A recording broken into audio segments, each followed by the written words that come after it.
Hello नमस्कार दोस्तों। स्वागत है आपका दोबारा से आपके अपने यूट्यूब चैनल पर जिसका नाम है लेट्स लर्न संस्कृत।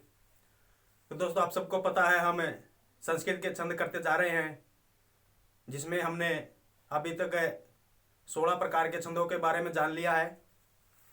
उनके उदाहरण, उनकी यति, किस कितने अक्षर किस छंद में है, ठीक है। ये सभी प्रकार से हमने अच्छी प्रकार से जाना है। यदि आपने पहले वाले छंद नहीं देखे तो आप प्ले लिस्ट में जाकर के सभी छंद देख सकते हो। आज का जो हमारा छंद है उस छंद का नाम है आर्य छंद, और आर्य छंद को मात्रिक छंद भी कहा जाता है। आर्य छंद को मात्रिक छंद भी कहा जाता है। अभी तक जो हमने किए थे छंद, वो सभी छंद हमारे वर्णिक छंद थे, जिनमें वर्णों को गिना जाता था।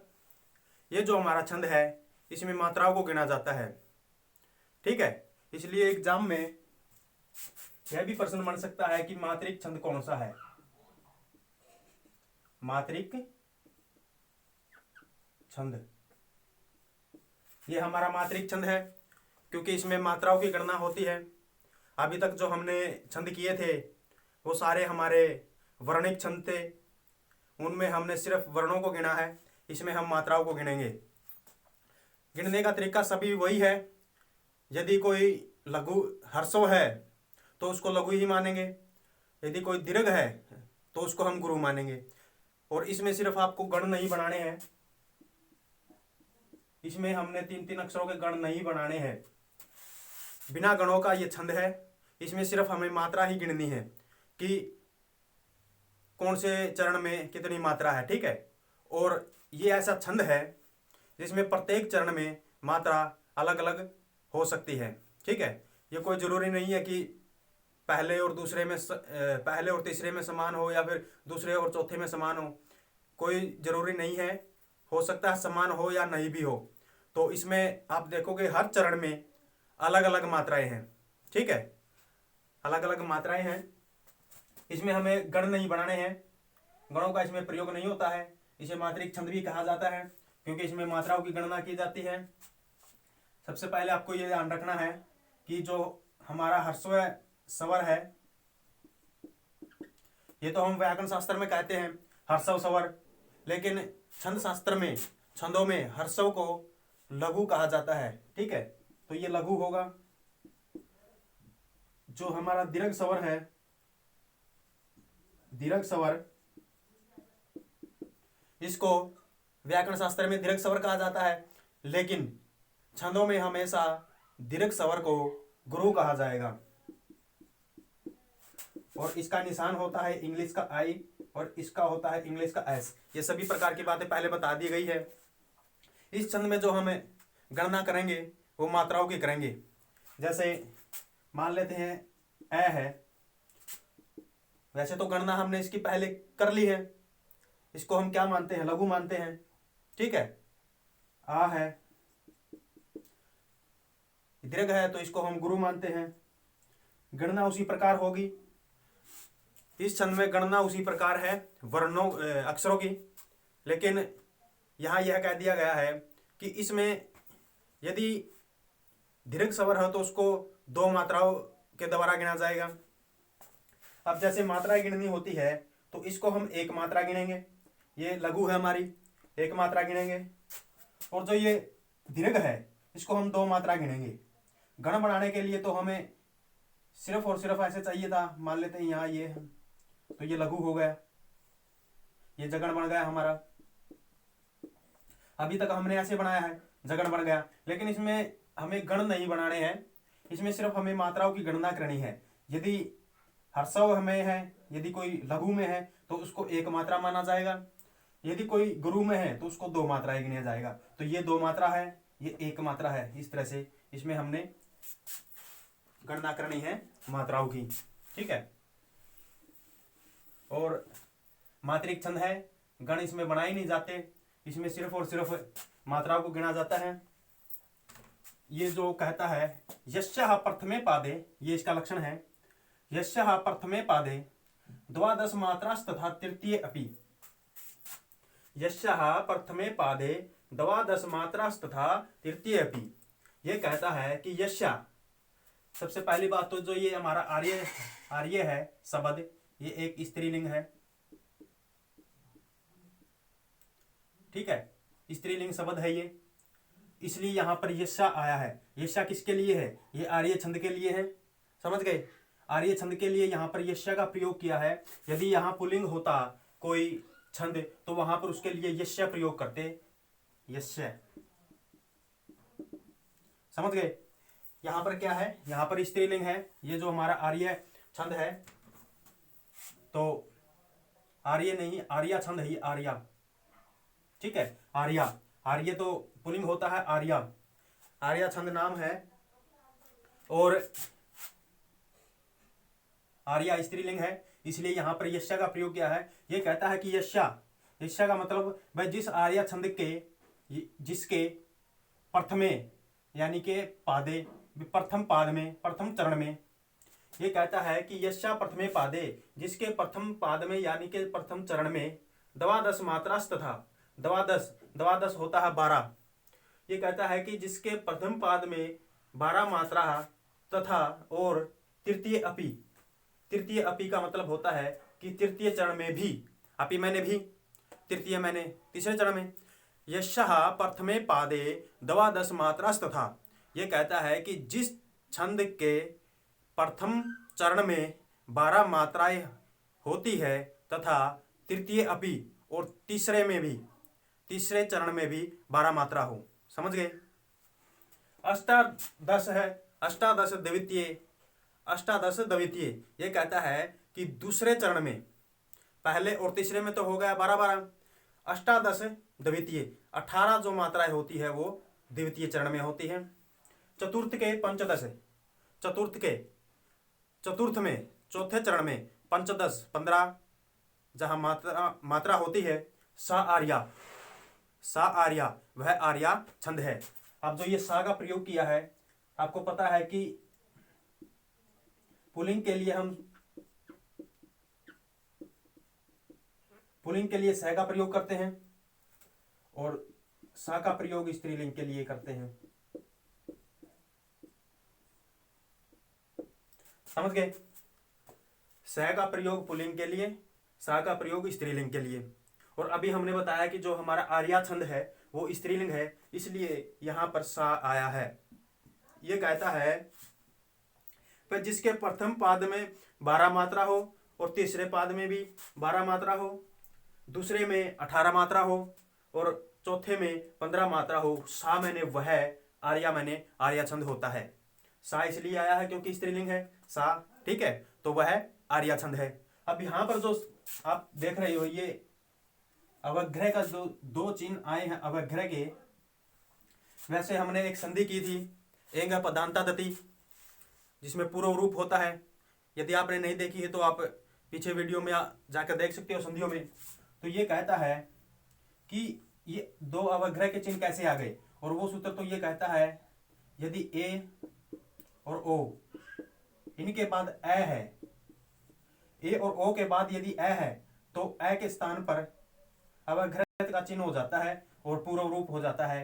यदि ये है तो ये रह जाता है, ये है तो ये रह जाता है, और ए के स्थान पर जैसे फले अत्तर। अब ये जो है, अब यहां पर पूर्व रूप संधि होगी क्योंकि यहां पर ए है पूर्व में, ठीक है, तो ये बनेगा फले अत्तर, फले अत्तर, ये बन गया फले अत्तर। यहां पर तो पूर्व रूप संधि है, लेकिन यहां पर कौन सी संधि है? क्योंकि यहां पर तो आ है, ए और ओ होता तो हम मान लेते कि यहां पर क्या है, यहां पर पूर्व रूप संधि है, लेकिन यहां पर तो आ है, इसलिए यहां पर कौन सी संधि है? तो ये छंद में समझाने के लिए दो अवग्रह का चिन्ह लगाया है, क्योंकि यदि एक ए हो, एक ए हो,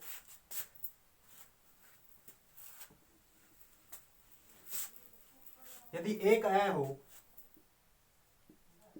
तो इसका एक ही अवग्रह का चिन्ह आता है, ये वाला।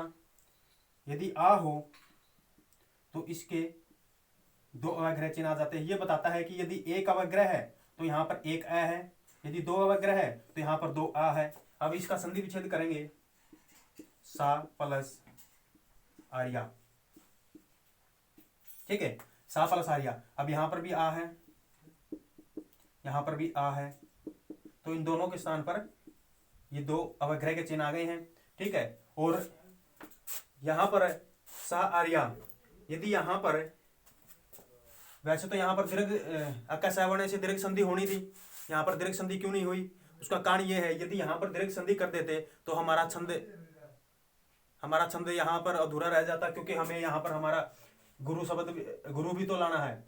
यदि यहां गुरु नहीं आता तो फिर छंद अटपट हो जाता। इसलिए यहां पर यह दर्शाया गया है कि यहां पर जो दो अवग्रह के चिन्ह आए हैं वो आए हैं, एक तो इस आ के लिए है और एक इस आ के लिए है। और छंदों में इस चरण को पूरा मानने के लिए, छंदों में इस छंद को पूरा मानने के लिए यहाँ पर दीर्घ संधि न करके यहाँ पर हमने अवग्रह के चिन्ह लगा दिए हैं।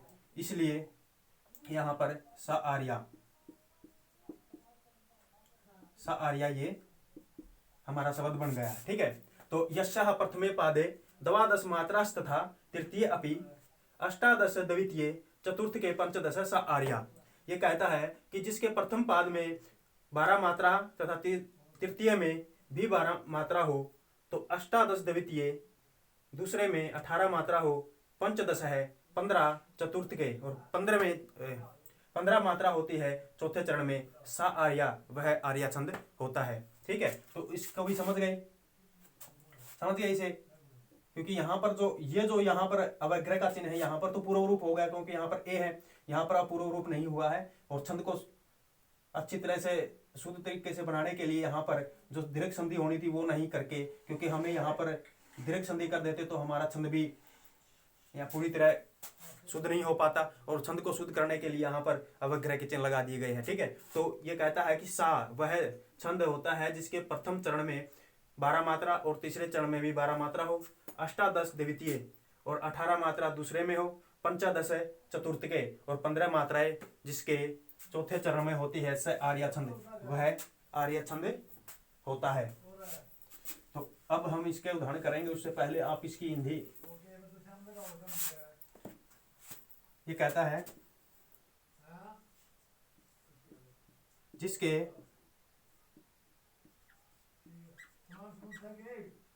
प्रथम चरण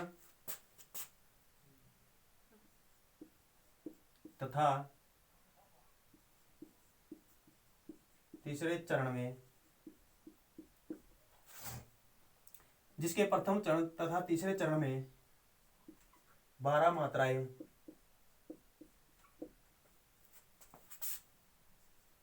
होती है और दूसरे चरण में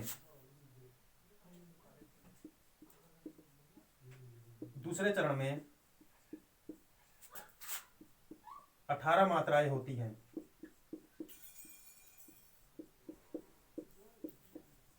18 मात्राएं होती है तथा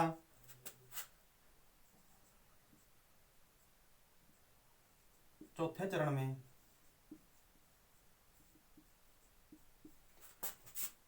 15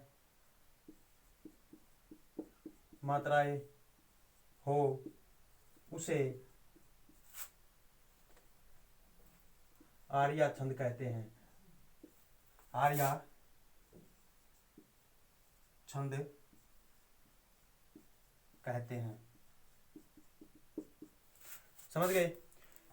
जिसके प्रथम चरण तथा तीसरे चरण में 12 मात्राएं, दूसरे चरण में 18 मात्राएं तथा जो चौथे चरण में 15 मात्राएं हो, उसे आर्या छंद कहा जाता है या आर्या छंद कहते हैं। तो ये इसका लक्षण था संस्कृत में, ये इसका हिंदी में बता दिया है। ठीक है, तो इसका लक्षण याद रखना है। यस्याः प्रथमे पादे द्वादश मात्रास्तथा तृतीय अपि, वे जिसके चरण प्रथम चरण में 12 मात्राएं हो, तृतीय अपि और तीसरे में भी 12 मात्रा हो, अष्टादश द्वितीय 18 मात्राएं दूसरे चरण में हो, चतुर्थ के चौथे चरण में पंचदश 15 मात्रा हो, वहाँ स आर्या, वो आर्या छंद होता है। ठीक है, तो इसका एक स्क्रीनशॉट। इसमें ये बात याद रखनी है कि इसमें कितनी मात्राएं होती है, कुल मात्राएं कितनी होती है इसमें। तो पहले में और तीसरे में 12 मात्राएं हो गई, दूसरे में 18 और चौथे चरण में 15 मात्राएं। कुल हो गई ये 8 2 10 5 15 1 1 2 3 4। नहीं, यहाँ पर पहले और तीसरे में 12 है तो प्लस 12, 24 2 4 12 12 5 17 7 1 2 3 4 4 और 1 5, यहाँ पर 57 हो गई। ठीक है, पहले में 12 है, 12 मात्रा है पहले में, तीसरे में भी 12 मात्रा है, दूसरे में 18 है, चौथे में 15 है। जब इनको काउंट किया जाएगा, कुल किया जाएगा तो 57 मात्राएं हैं। ठीक है, तो जिस छंद में 57 मात्राएं होती है वो आर्या छंद होता है। एग्जाम में ऐसे भी पूछ लेगा कि 57 मात्राओं वाला छंद कौन सा है, तो आपको पता होना चाहिए जिसमें 57 मात्राएं होती है वह एक आर्या छंद होता है। और आर्या छंद को ही मात्रात्मक छंद कहते हैं, मात्रिक छंद कहते हैं। ठीक है, तो ये इसका लक्षण और हिंदी था, गण बता दिया, इसमें गण नहीं बनाने हैं। ठीक है, इसका लक्षण याद होना चाहिए। और ये एक स्त्रीलिंग शब्द है, ये मात्रिक छंद है। पहले और तीसरे में 12 मात्राएं हैं, दूसरे में 18 मात्रा है, चौथे चरण में 15 मात्राएं हैं, कुल 57 मात्राएं हैं। ठीक है, इसका स्क्रीनशॉट लो। अब इसका उदाहरण करेंगे। तो इसका उदाहरण है, आध्रा किसलिय राग है, कोमल विट पानु कारणी बाहु, कुसुममिव लोभनीयम यौवन मंगेशु सनंदम। आध्रा किसलिय राग है, कोमल विट पानु कारणी बाहु, कुसुममिव लोभनीयम यौवन मंगेशु सनंदम। ठीक है, तो इसमें हमें पहले बताया था गण नहीं बनाने हैं। ठीक है, गण नहीं बनाने हैं, हमें सिर्फ और सिर्फ ये देखना है कि पहले चरण में, पहले और तीसरे चरण में 12 मात्रा हो, दूसरे में 18 मात्रा हो, चौथे में 15 मात्रा हो। ठीक है, ये कुल हो गई 57 मात्राएं। तो इसका पहला चरण कहाँ होगा, 12 मात्रा पे। ठीक है, तो 1 2 3 4 5 6। अब देखो, सबसे पहले हम इसका पहले बताया था, इसमें जो हर्षव होगा उसे लघु माना जाएगा, यानी कि 1 मात्रा माना जाएगा, और जो गुरु होता है, जो दीर्घ होता है, उसको 2 मात्राएं गिना जाएगा। तो अब यहाँ पर 1 मात्रा है, ये भी 1 मात्रा है, और अब देखो ये 2 मात्राएं हो गई। ये 1 मात्रा है, ये भी 1 मात्रा है, ये भी 1 मात्रा है, ये भी, और ये 2 मात्राएं, और ये 2 मात्राएं। इस तरह से सारा रूल वही है। उसमें हम पहले गण बनाते थे, जिस तरह मान लेते हैं इसका एक ही गण बना दिया। इसमें गण नहीं बनाना है, इसमें सिर्फ और सिर्फ मात्राएं गणना करते हुए चलना है, और ये देखना है कि पहले चरण में 12 मात्राएं है या नहीं है। अब यहाँ देखो, ये 2 मात्राएं, ये 1 मात्रा, ये भी 1 मात्रा, ये भी, ये 2 मात्राएं हो गई। ये 1 मात्रा, ये 2, ये 1, ये 2, ये 2 और ये 2। अब कहता है पहले चरण में 12 मात्राएं। अब 12 मात्राएं कहाँ खत्म होती है, 1 2 2 4 5 6 7 8 8 2 10 2 12, यहाँ तक इसका पहला चरण है, यहाँ पर खत्म हो गया। अब देखो यहाँ 12 मात्रा है या नहीं है, 2 4 5 6 7 8 8 2 10 10 और 2 12, ये इस प्रकार से 12 मात्राएं हैं। अब यहाँ देखो, ये इसका दूसरा चरण है, दूसरे चरण में 18 मात्राएं हैं या नहीं है। तो 2 3 4 5 6 6 2 8 9 9 2 11 11 12 12 2 16 14 14 2 16 और 2 18, 18 मात्राएं हो गई। अब पहले में तो 12 मात्राएं यहाँ तक आ गई, दूसरे में 18 मात्राएं यहाँ तक आ गई। अब हम देखेंगे तीसरे में भी 12 मात्राएं होनी चाहिए। तो यहाँ पर ये एक मात्रा, ये एक मात्रा, ये एक मात्रा, ये भी, ये दो मात्राएं, ये एक मात्रा है, ये दो मात्रा है। अब ये अनुस्वार के कारण ये दो मात्राएं, ये दो मात्रा है, ये भी एक मात्रा, ये एक मात्रा। अब यहाँ पर देखो ये संयोग है, सारे कंडीशन वही लगेंगे लेकिन हमें मात्राएं गिननी है। तो यहाँ पर अब देखो यहाँ पर क्या है, यहाँ पर अब संयोग है तो संयोग से पूर्व वाला यहाँ पर गुरु हो जाता है, यानी कि दो मात्राएं। अब ये भी दो है क्योंकि यहाँ देखो ये दीर्घ है यानी कि गुरु हो गई, तो ये एक मात्रा। अब यहाँ पर ये लघु था लेकिन संयोग के कारण ये गुरु हो गया। अब यहाँ पर भी ये लघु था तो संयोग के कारण ये गुरु हो गया, यानी कि दो मात्राएं, और ये दो मात्राएं। अब कहता है कि तीसरे में भी 12 मात्राएं हो, तो तीसरा में 12 मात्राएं कहाँ खत्म होती हैं? 1 2 3 4 5, 5 2 7, 7 और 1 8, 8 2 10 और 2 12 यहाँ तक। और कहता है कि चौथे में 15 मात्रा हो, तो अब ये 15 मात्रा कहाँ है? 2 3 4, 4 2 6, 6 2 8, 8 1 9, 9 2 11, 11 2 13, 13 2 15। ठीक है, ये 15 मात्राएं हो गई। तो यहाँ पर यहाँ से लेकर के यहाँ तक पहले चरण में 12 मात्राएं, यहाँ से लेकर के यहाँ तक दूसरे चरण में 18 मात्राएं, यहाँ से लेकर के यहाँ तक तीसरे चरण में 12 मात्राएं, यहाँ से लेकर के यहाँ तक जो चौथा चरण है उसमें ये 15 मात्राएं। इस तरह से इस छंद में हमने मात्राओं की गणना करनी है। ठीक है, उसमें हम सिर्फ ये बना रहे थे कि जगण है, तगण है, या रगण है, या मगण है, या नगण है, ठीक है, भगण है, इस तरह से यह गण बना रहे थे। लेकिन आर्या छंद ऐसा छंद है जिसमें गण नहीं बनाने हैं, सिर्फ मात्राओं की गणना करनी है, क्योंकि ये मात्रिक छंद है। उसमें हमने वर्ण गिने थे, वो वर्णिक छंद थे। तो हमने देखा कि इसके प्रथम पाद में, प्रथम चरण में 12 मात्राएं हैं, और इसके दूसरे में 18 मात्राएं हैं, इसके तीसरे में भी 12 मात्राएं हैं, और इसके चौथे चरण में 15 मात्राएं हैं। कुल 57 मात्राएं हो गई। अब कुल गिन लो, ये यहाँ तक ये 12 12 18, ये 12 और 18 30 30 और 15 45 45 और 12 57, कुल 57 मात्राएं हो गई हैं।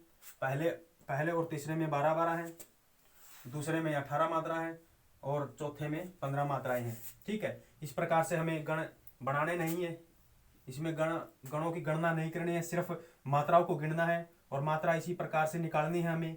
यदि लघु है तो लघु, उसको एक मात्रा मान लो, यदि दीर्घ है तो उसको 2 मात्राएं मान लो, यानी कि गुरु है उसको 2 मात्राएं गिनो, और लघु को 1 मात्रा गिनो। ठीक है, इस प्रकार से हमने यहाँ गणना की है। ये 1 मात्रा, ये 2 मात्रा, ये 2 मात्रा होगी, ये लघु की है 1 मात्रा, गुरु की 2 मात्राएं।